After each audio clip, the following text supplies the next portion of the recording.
તૈયાર છે ઘઉંના લોટની ચકરી.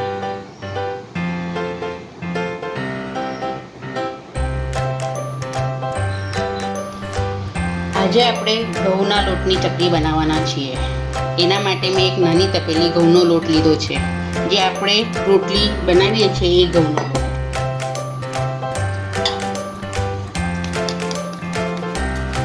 એ ચાળી લેવાનો છે.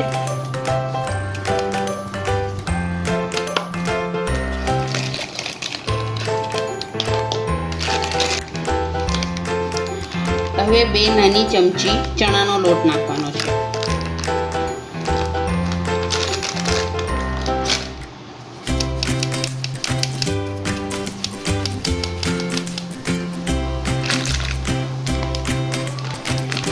હવે એમાં 1 વાટકી ચોખાનો લોટ નાખવાનો.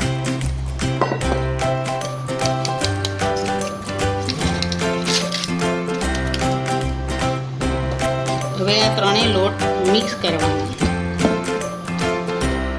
હવે એક કાપડનો મોટો કટકો લઈને એમાં આ લોટ બાંધી દેવાનો છે અને આને વરાળ પર બાફી લેવાનો.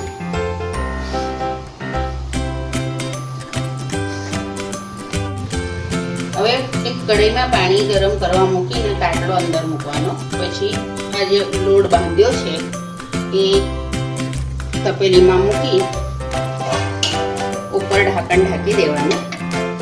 લગભગ આને 15 થી 20 મિનિટ માટે થવા દેવાનું. હવે આપણે ધાણા, જીરું,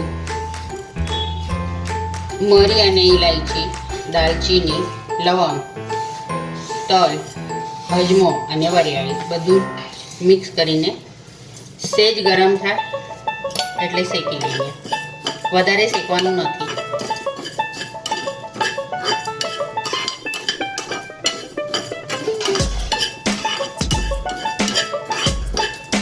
હવે આ શેકેલો મસાલો બધો આપણે મિક્સરમાં દળી લઈએ.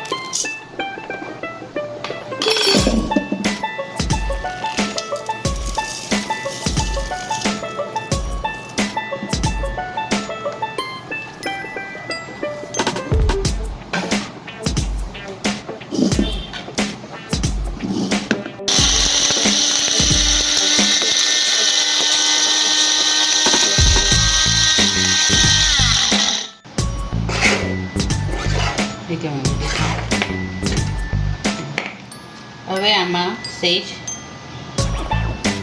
અડધી ચમચી હિંગ, સેજ હળદ. હળદ વધારે નહીં નાખવાની, નહીં તો ચકલી કાળી પડે છે.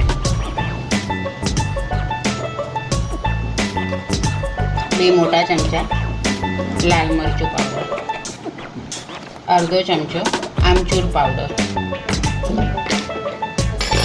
અને સેજ મીઠું. ફરી એક વખત બધું મિક્સ કરી દઈએ. તૈયાર છે ચકલીનો મસાલો. તૈયાર કરેલા ચકલીના લોટમાં આપણે જે મસાલો તૈયાર કર્યો છે ચકલીનો, એ આપણે મોટી 2 ચમચી નાખીશું. 1 પિંચ જેટલી હળદર, સ્વાદ અનુસાર મીઠું નાખીશું.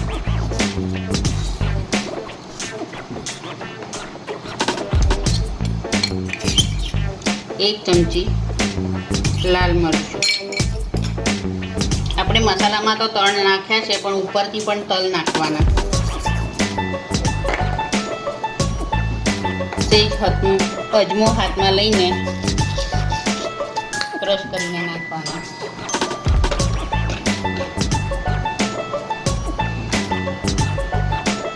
એક નાની ચમચી હિંગ.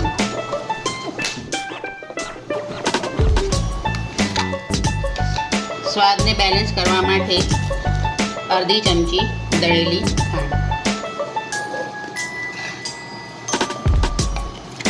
અને 1 ચમચી બટર નાખીશું.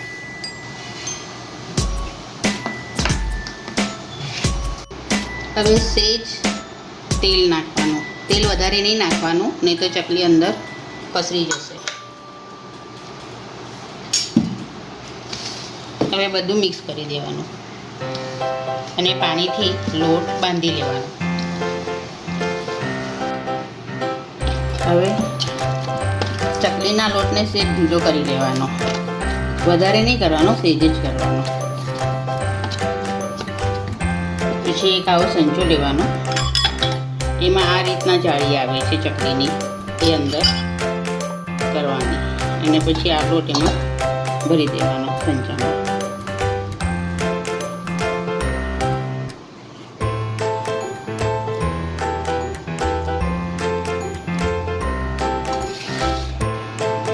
હવે આ રીતના ગોળ ચકલી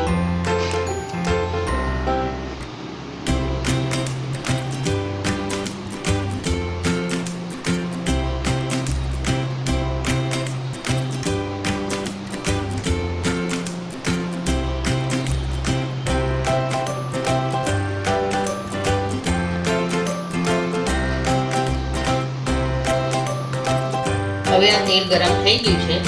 આપણે એક એક કરીને ચકલી તેલમાં નાખતા જઈશું.